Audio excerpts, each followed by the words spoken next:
In this video, we will learn list data type.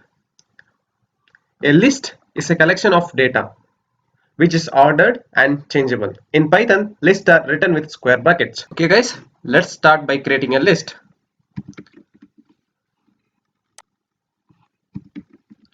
List1 equals to, remember guys, square brackets, quotation mark. We are creating a list of fruits: apple, banana, then cherry. Would be good. Cherry. There you go. It's a list. We can print the list.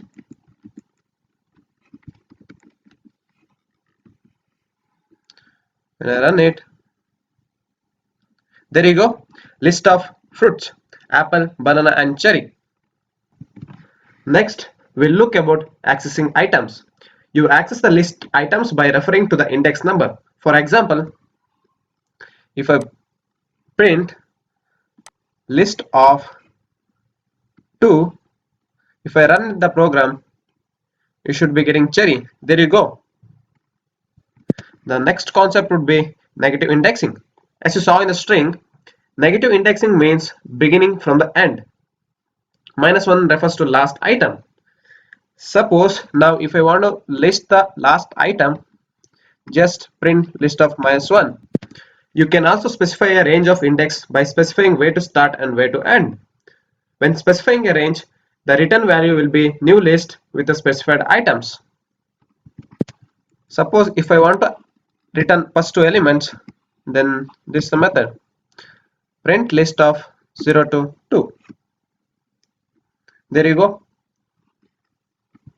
There are handful and useful methods for list. The first method would be find the length of the list. To find the length of the list, just type length of the list name.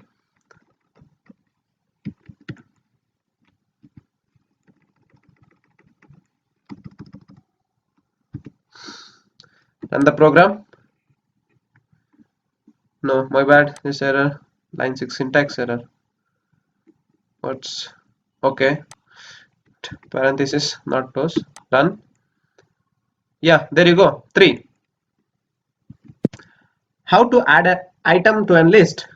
You can use append method to add an item at the end of the list. Suppose list1 dot append, then name of the fruit. If I want orange, orange. Okay guys, this is all I have got here. For complete Python developer course from beginner to expert, check the link in the description below. Look into the course description and the content of the course. If you find the course add value to your career, then enroll for it. Remember, what you do today defines your future. Thank you.